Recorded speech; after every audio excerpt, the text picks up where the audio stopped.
मित्रांनो, काही गोष्टीचा त्रास होतोय कारण दुकानदारकी म्हणजे डोक्याला जरा थोडासा वैतागाचा, कारण आता रेट कमी जास्त होतोय. कारण ऑर्डर दिल्यानंतर कॅश अँड कॅरी म्हणजे पेमेंट पोच करावं लागतं या व्यापाऱ्यांना पुढं, आणि कस्टमर ज्या वेळेला ऑर्डर देतात त्यावेळेला 50% रक्कम देऊन दर बुक करतात, आणि राहिलेली रक्कम दुसऱ्या दिवशी देतो म्हणून 2-3 दिवस 4 दिवस ढकललं की जवळचे पैसे घालावे लागतात, आणि त्यावेळेला एका दिवसात किंवा एका तासात वरखाली साधारणतः 2-2 हजार आणि 3-3 हजार रुपये वरखाली दर होतो. त्यामुळं फार मोठा दुकानदारांना सुद्धा फटका बसतो.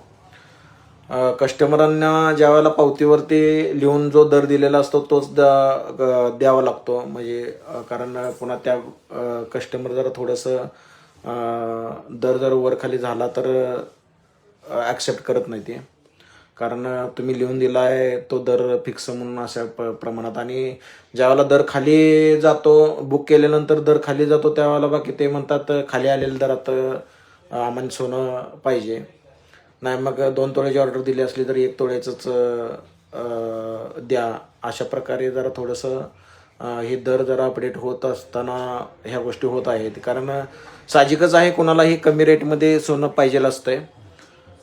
तर सोनं चांदी शक्यतो आत्ताची मुवमेंट अशी आहे की एका तासात दर 2-2 हजार 3-3 हजार खाली किंवा वर जात असतो. त्यामुळं दुकानदारांना सुद्धा थोडंसं प्रॉब्लेमॅटिक व्हायला लागलंय, आणि कस्टमरांना सुद्धा थोडंसं प्रॉब्लेम यायला लागले ते.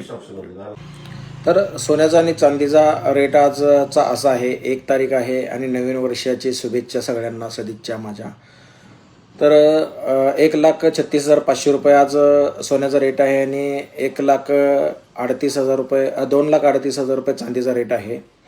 साधारणतः इथं कुठं तर सोनं जरा 1-2 दिवस झालं स्थिरता किंवा वरखाली जास्त होत नाही, कारण काल परवा ज्या वेळेला 50,000 दर खाली आला, दुसऱ्या दिवशी 17,000 वरती गेला, आणि त्यानंतर पुन्हा आज थोडंफार वरखाली 1,000, 2,000, 3,000च्या फरकात आहे. म्हणजे 1,38,000 रुपयाचा 37,000 ते 38,000 रुपये रेट आहे. कारण आत्ता रेट सांगतोय तो रेट संध्याकाळी नसतो, संध्याकाळी चेंजेस होतात रेट, कारण अमेरिकाचं मार्केट ओपन होतं 6 वाजताच्या आसपास, आणि ह्या गोष्टीचा कुठंतरी इफेक्ट त्याच्यावरती पडत असतोय. तर येत्या काळात सोनं आणि चांदी बऱ्यापैकी घेतलं पाहिजे. ज्या वेळेला कमी रेटमध्ये भेटतं त्या वेळेला सोनं खरेदी करा.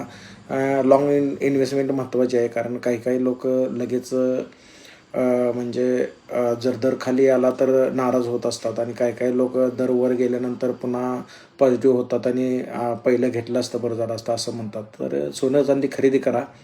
ज्या वेळेला तुम्हाला अवेलेबल भेटतं त्या वेळेला तुम्ही सोनं खरेदी केलं पाहिजे. धन्यवाद. वैष्णव ज्वेलर्स, आयतड खुर्द.